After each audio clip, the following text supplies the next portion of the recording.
Well, yeah, that's it. Honestly, we don't dive into that. I've been taught a long time ago to stay on the positive side of things and you look at what you want to be going towards, not getting sucked into. So one way that I can put it is there's an 11-year-old over at our little village we've created over there, and he walked up and said 11 years old had become a domestic terrorist. We all had a pretty good laugh about it, right? So if that's the face of that, that's where we're at, right? Right here. This is for Mr. Party. Mr. Party, you wrote an article before for the National Post saying that the charter has basically been trampled on since COVID came to town. What do Canadians expect in terms of the government, the House, actually following protocols to invoke this measure now, since they haven't been following any of the rules anyways? Right, so if in fact what I've said is correct, that the threshold for invoking the Act hasn't been met, that doesn't mean that things will stop unless and until somebody goes to a court to say that very thing. It'll just carry on, because frankly what I've said is an opinion. And on the other side are going to be other opinions that think, yeah, we have. So we're going to carry on. So the court gets the last word on this. The court will take those words that I cited to you and will apply those words to the facts. And those facts will consist in part of what the government has to offer in terms of what's actually happening. And if all the government has to offer, as I suggested, is words, rhetoric, and not actual serious violence, well then I would like to think that the court will conclude that this threshold has not been met, and therefore everything that has happened pursuant to the statute will be void, invalid. Now, keep in mind that what I've just described has nothing itself to do with the charter. The statute has its own requirements, and the first thing is whether or not those requirements have been met. Now, even if they have been met, then we get to a second question about whether or not the measures put in place are consistent with the charter. That's an additional extra case that has to be argued, and I'm sure that it will be. I would expect that case to be brought to a court to see just that. Does that answer the question? Yes. Question here. Yeah, this is Jen Torma for Steel Truth. Go ahead. Go ahead, Ann. Yes, this is Dr. Graves, and I am a physician in the heartland of America. And there's several things that I would like to make a comment on first, and that is I would like to commend these brave people who have come forth, and they are standing for democracy. Ladies and gentlemen, whether you know it or not, the whole world is looking at you right now, whether what your decision will be, whether democracy will live or whether democracy will die. And you are at that helm right now before you live democracy. And I want to know what misinformation, there's a misinformation campaign in healthcare, not only in Canada, but we certainly have it here in America. And I want to know what basis that your Trudeau is actually saying to base his scientific facts on in making these mandates. What, and they need to be questioned. Show us the science. Show us it.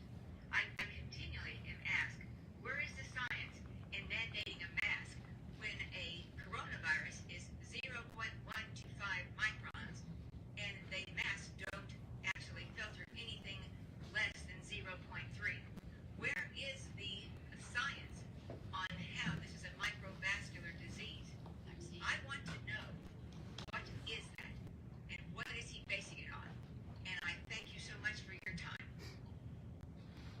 Well, thank you for your comments. I think, I don't know if there's anybody is willing or able or to actually address some of the stuff that you said. I want to thank you for the kind words.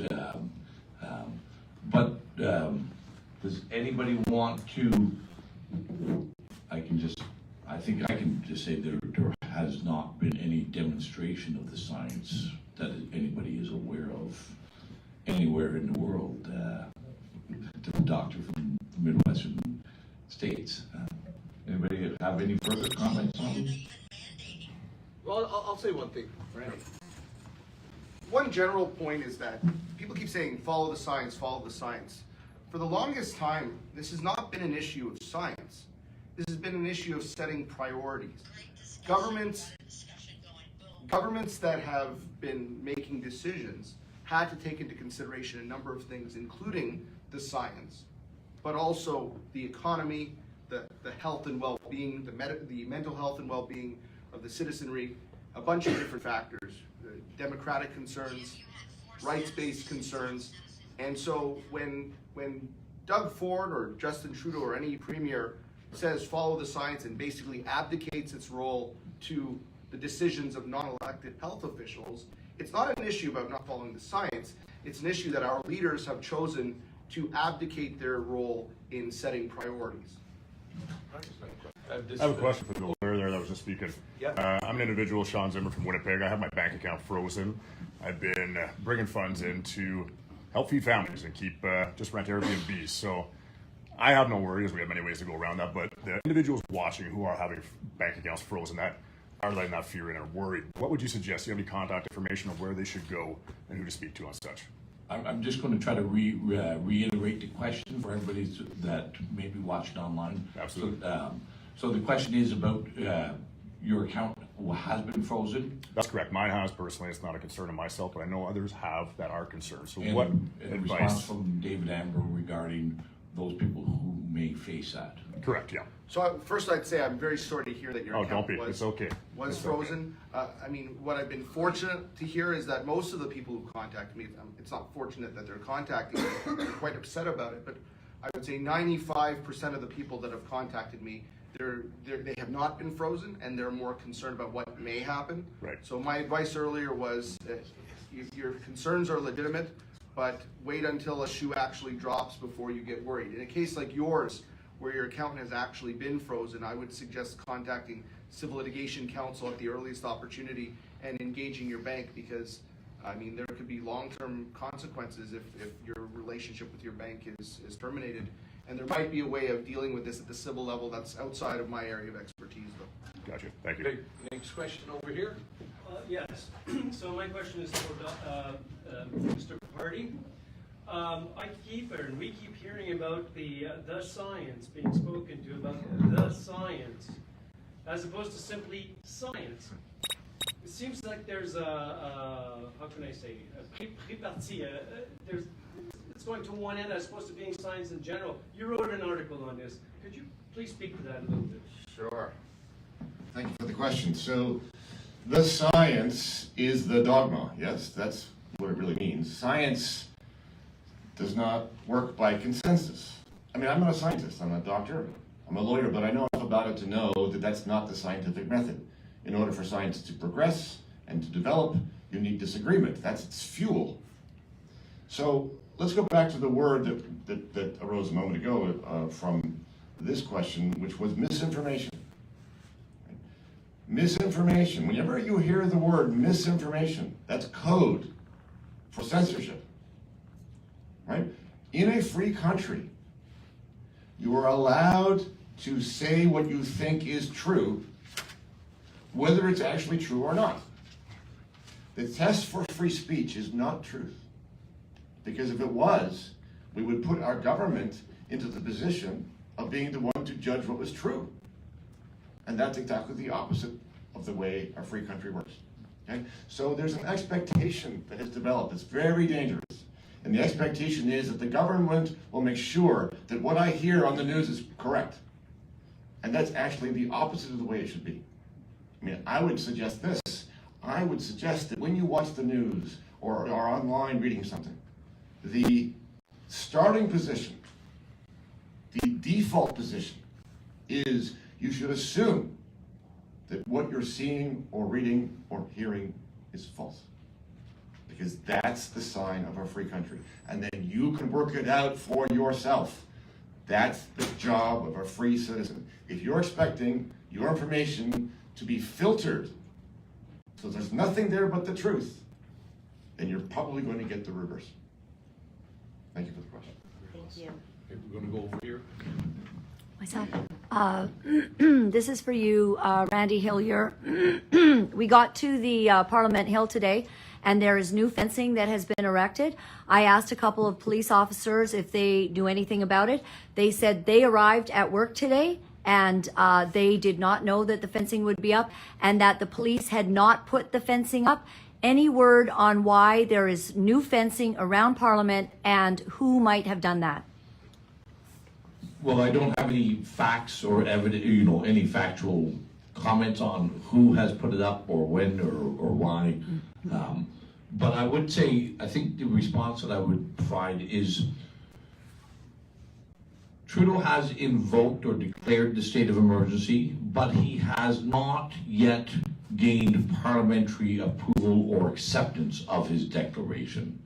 And I would say to everybody, for Justin Trudeau to enact any measure under the Emergencies Act prior to gaining full parliamentary approval through a vote, which is expected on Monday night, is an abuse of the process as well as the abuse of the declaration of emergency. There is nothing imminent that indicates that they need to execute any portion of the Emergency Act before Parliament either provides its concurrence or its rejection, and I certainly hope they reject that measure. I have a question here. Yeah, Greg Wycliffe. So we live in a democratic country, right? And a democratic country has debates. For those keeping track, in the last federal election, there was no debate on mandates or passports. Two-part question, is debate dead in this country? And more importantly, how is the trucker convoy supposed to negotiate with the government when they clearly do not want to listen to it? So the question is debate dead? And how is the trucker convoy to negotiate when they clearly don't want to listen to you? Is there a particular person that you want that response from? I would love to hear comment from any Bruce, any lawyer who would like to chime in with any thoughts, really. Well, the willingness to debate certainly is on the downward trend. Yes, it's. See, I think what is happening over time is you're getting an ideology that thinks it owns the truth, and when you own the truth, you don't want to debate, because to admit that you're going to debate means that there might be another version of the truth. It's a willingness to engage in another person's perspective. So if you're monolithic about what is true and good, then debate doesn't fit very well in that. I'm not sure that I can go much further than that without going down a rabbit hole. Anybody else want? Yeah. I'll just. We'll do the dance. We're very friendly. It's a really good question. I, as just a regular citizen, ask that of myself frequently. People don't debate anymore. People don't engage anymore. People just talk to each other. And when you have a federal government that, as Professor Carty said, owns the truth, there's no incentive. You can't bring people to the table who have an unshakable belief in what they're doing. And of course, there are lots of theories about why it is they're doing it, to maintain, elites and that sort of thing. But in a dispute where people have differences, unless you can bring them together and find some commonality, I mean, a good starting point would be Canadians who like to talk to each other, then you're not going to get anywhere. I'm not very good at telling jokes, but my favorite Canadian joke is this. How do you get 20 Canadians out of a swimming pool? Just ask. Right? We are a compliant lot by and large, and if you look at the history, I mean, we have, unfortunately, the experience in the United States on January 6th of last year. That's not Canada. We don't do that. And I'll just bring back to the comment about the science. There is no one right answer. You can go to Denmark, you can go to Sweden, you can go to the United Kingdom, you can now go to Saskatchewan and get differing views about how to deal with this. You have a prime minister who's doubled down on how he wants to handle it without really engaging with the citizens, and unfortunately, that's going to lead to an intractable dispute because no one's going to talk. Thank you, Cecil. We're going to have Matthew just respond quickly to that as well. Hold the microphone up close so everybody can hear. Yes, thank you, Randy. As mentioned, my name's Matthew Wilson, and I'm an associate of David Amber. I haven't had a speech that I've prepared today, but I'd just like to supplement some comments that have been made by everyone here. And no debate is not dead. The fact that we're all here and the fact that we're speaking about this is testament to the breath of life that we've given it. It continues, but it is under threat, and it is under threat, we know, because we have a head of government who has shown a lack of commitment to it. As has been pointed out, he will not sit down with people to even understand what their objectives are when they have the temerity to show up at the nation's capital and protest the direction this country has been going. I've had an opportunity to read the regulation recently made under the Emergencies Act, and as Mr. Amber has discussed, there is a prohibition on public assembly that may reasonably be expected to lead to a breach of the peace. It is the first provision in this regulation after the definition section. I would argue it is the priority and the thrust of this regulation. And that prohibition on participation and attendance at this assembly is quite broad, quite vague. It gives the government a very large reach and a wide net to cast. It does not circumscribe where people are expected, where people are allowed to be and where they are not allowed to be. That, in and of itself, is a deterrent to people who wish to come to this protest. The last provision sets out criminal penalties for taking part in that sort of assembly. And that will have a chilling effect, and I think that speaks to the threat that currently exists on debate in this country, particularly with respect to this pandemic and the science behind it. Excellent. Thank you. This gentleman over in the corner there, you've been waiting for a while. Yeah, the gentleman spoke of the Emergency Act having to be dealt with in the courts. Can you tell us what the steps are to get from here to there, and has that been undertaken, or what happens for that? Here we go.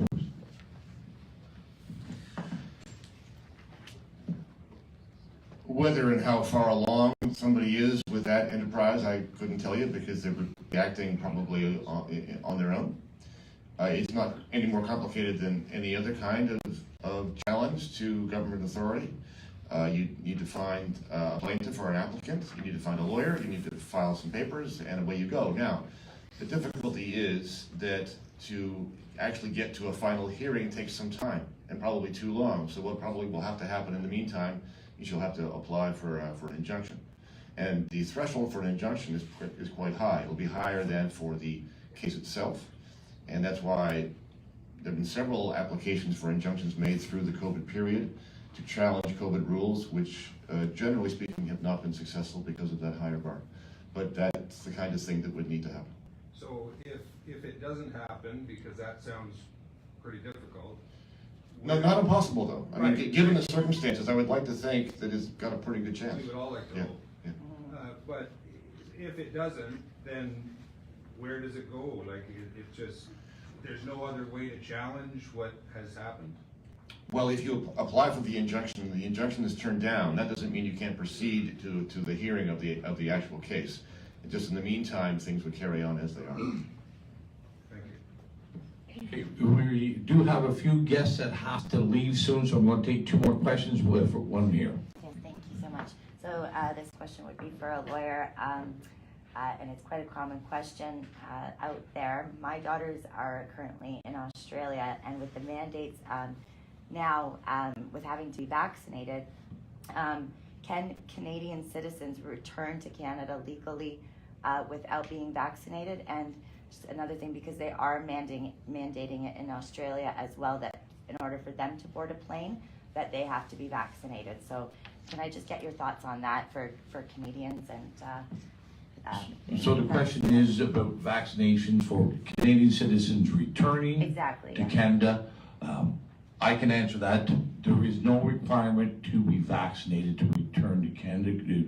We cannot prevent you from returning. However, what the other countries, the originating countries' requirements are, does anybody want to speak to that specific? I'm not sure what the Australian rules are. And anyway, did you? No. Okay. Jim, final question, and then we'll. So my question is to Sandy. Sandy, you've come here as a family man. You've come here with a bunch of strangers.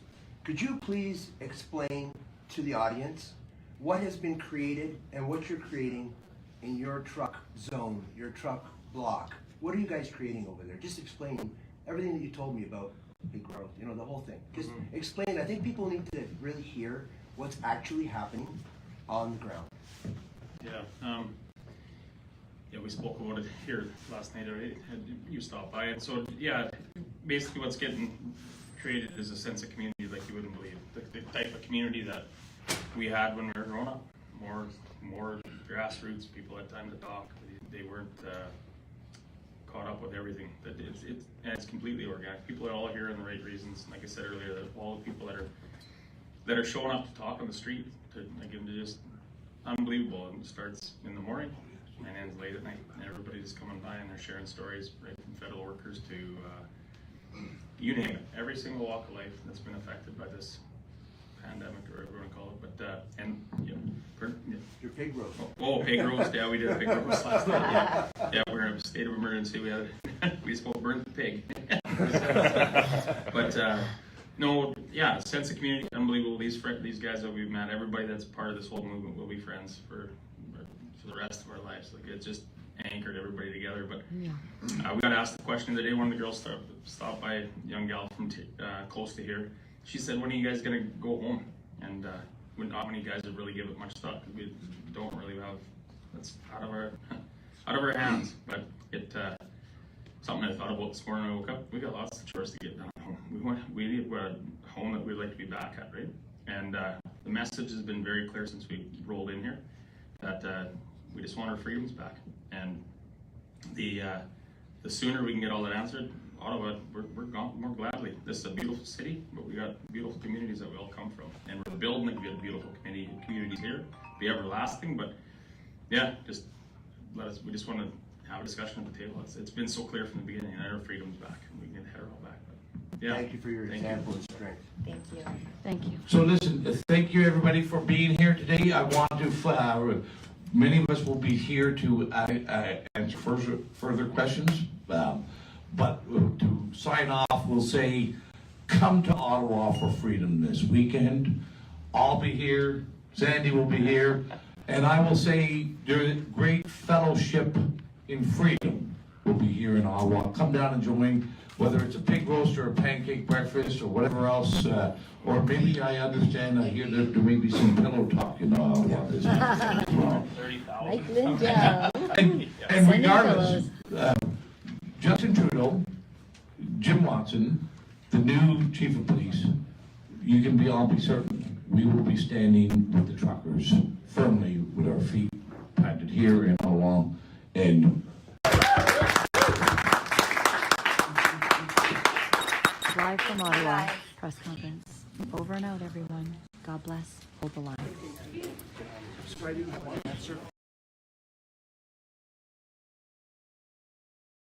Well, we saw that there was a press conference over a group. It seemed as there's three factions over there, and there's a situation going on with all these things. There breeds confusion. But what is not confusing is Pat is live. Here we go.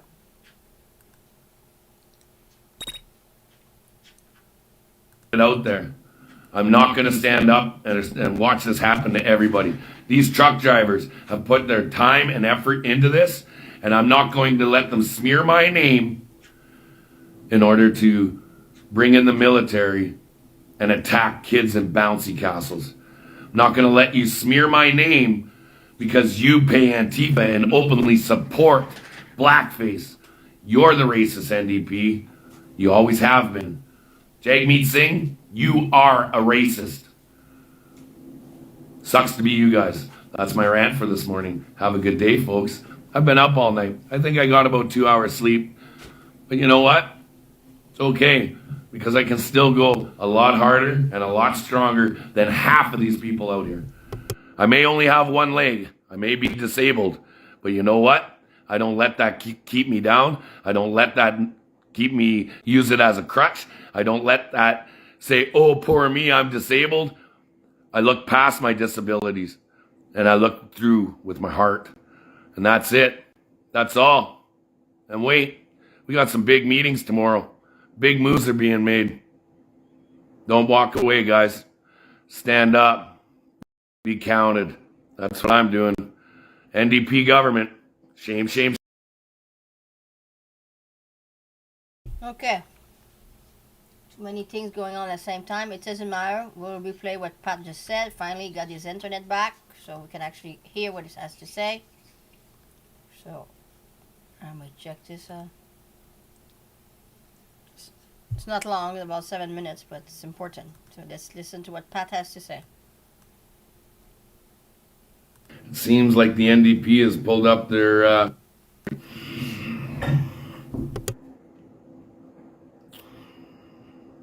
All right, ladies and gentlemen. It seems like the NDP has pulled up their sleeves, and they've exposed exactly who they are. I'm going to say this first and foremost to the NDP member, Charles Angus. Are you afraid that somebody with a disability, somebody who is disabled, has more of a voice than you do? I have never asked for violence. I condone violence. I have never, ever asked for violence. You put my name in the House of Commons saying that I'm going to do whatever you want, what you just said.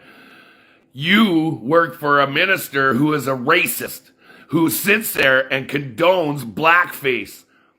You sit here and you watch, and you, as your leader, supports calling in the military on children in bouncy castles.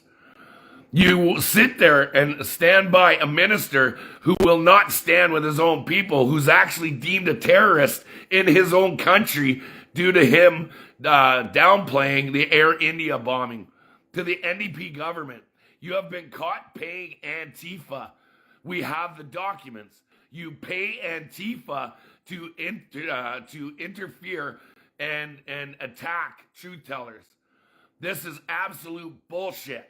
I am a friggin' disabled person, and I have more of a voice than any of you MPs out there. I am a citizen of Canada who's standing up for my rights. And you want to label me as a terrorist and everything else out there? You support a prime minister who paints his face black. You support a minister that is actually deemed a terrorist in his own country and can't go back as a citizen of India because of that denouncing of the Air India bombing not being a terrorist attack. Let's turn back the time, NDP. You guys are openly promoting blackface. You are openly promoting calling in the military on children in bouncy castles. Are you not seeing the picture, folks? Are you not seeing exactly what they're doing? These guys don't think they are accountable for what they're doing. They can just openly spew hate, openly spew lies. You've twisted a narrative. You've twisted my words. You reported my words. I was kicked off an airplane. I was mad. I apologized. And I'm a disabled person who's out here doing more work than any of you guys out there. To the NDP politician, Charles Angus, that's called defamation of character, my friend. To Jagmeet Singh, you're openly supporting blackface.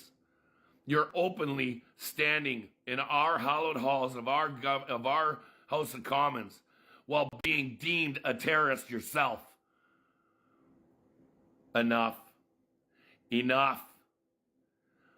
To the ladies and gentlemen out there, I am a peace-loving person. I always have been. And I stand by those words, and I stand by who I am, and I stand by who I always will be. I am not a person of hate. I am not a person that sits back and watches my country go through the ground and get dragged through the mud along with my name, my character, just because you have that little thing underneath your name saying MP. You know what? NDP government, we got lots of dirt on you.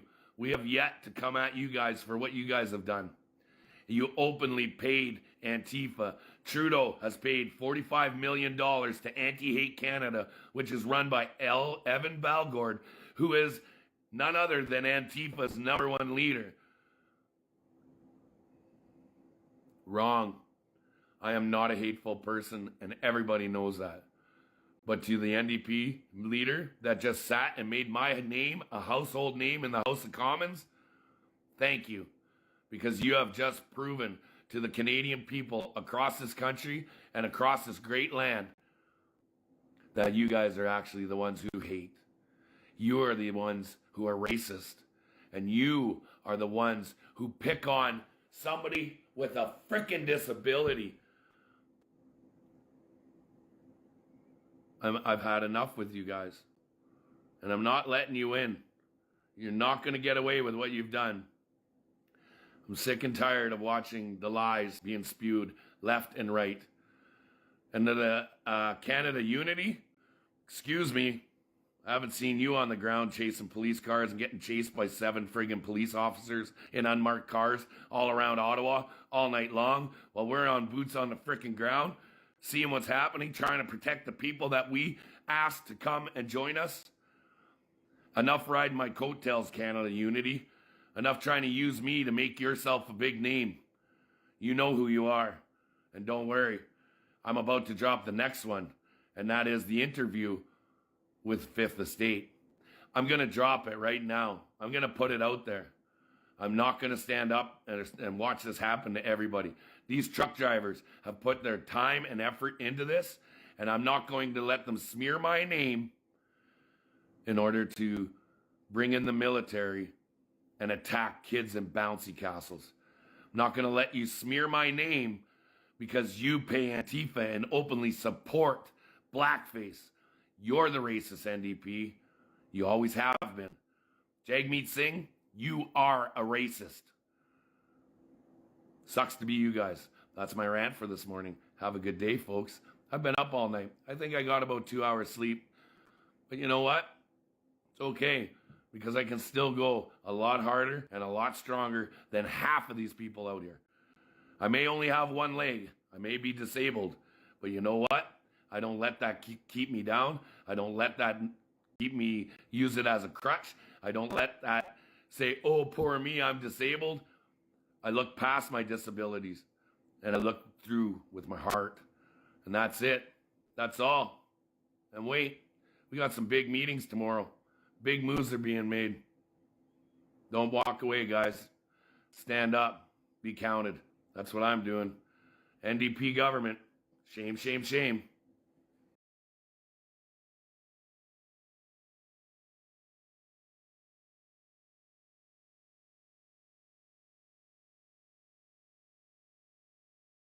Well, that I agree with Pat, which is the NDP disguising. Not the same type of NDP when Broadbent was there. Back then, it was for the people. Now, I don't even know what they're for. The NDP with the Liberals. So what the fuck are you there? Anyway, point A.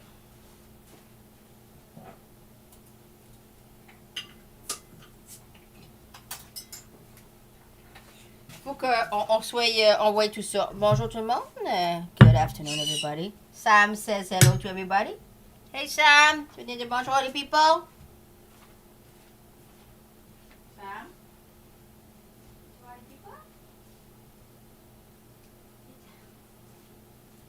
Those who are new, this is my mascara. This is my parrot Sam. As you see. Hey Sam. Sam. Un petit peu de Pat vient de parler. Sam knows. Pat. Sam loves Pat. So that's all you need to know concerning Pat is nice.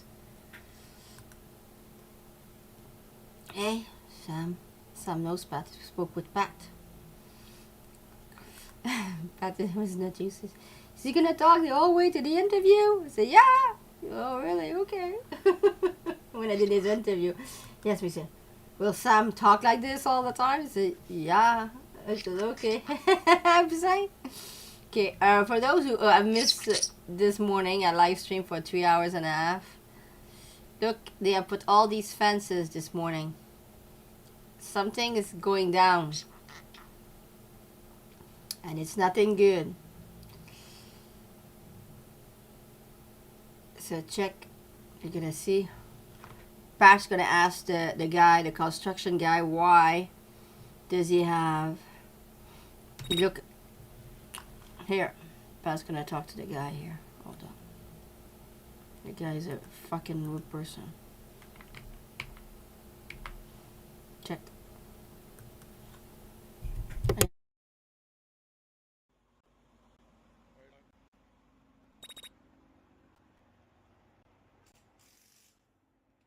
Hey bro, what's the fences for?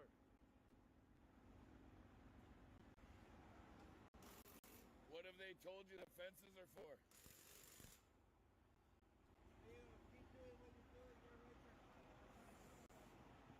Alright, so the city workers won't tell me what the fences are for.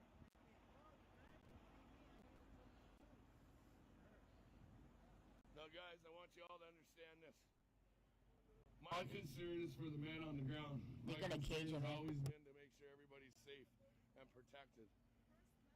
I'm here for these guys. I ain't here for the politics. Okay, so you understand now that something is going on downtown. Okay? Pat was trying to ascertain the situation and nothing, he found nothing. So, we don't know what's going on. We will not. Well, I know what's going on.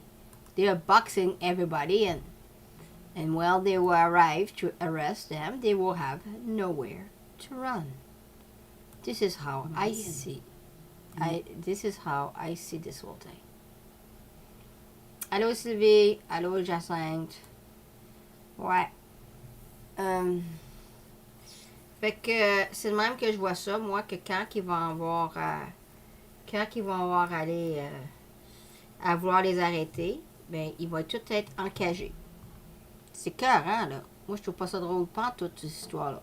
J'ai live streamé pendant 3h30 un matin. Puis Pat il se promenait, puis il arrangeait tout ça. Fait que on a vu tout ça un matin. Fait que c'est ça.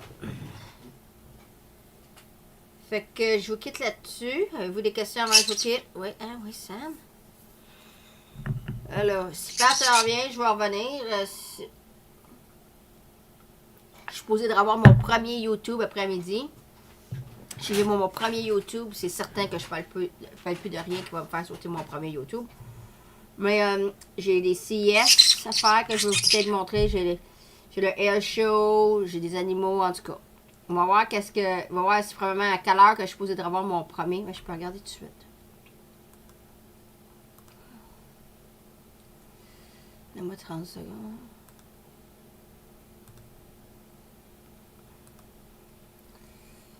Bon. Let's see. Hey, plus assis ici, mes pauvres petits écureuils sont tout trempés. Bon, on va commencer une chose à la fois, là.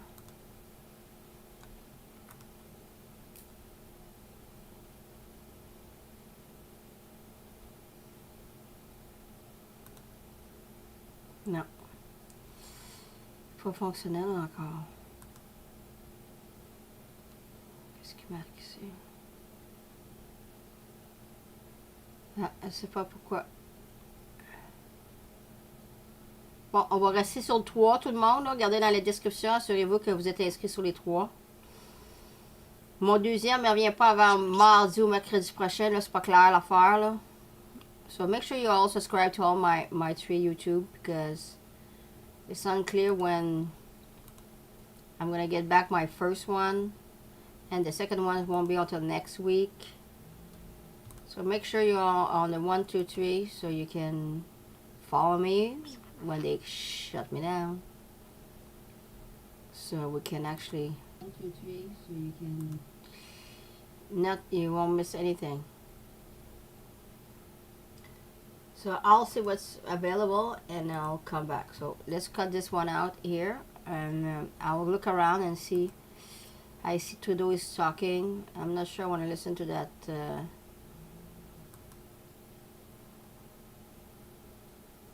That thing.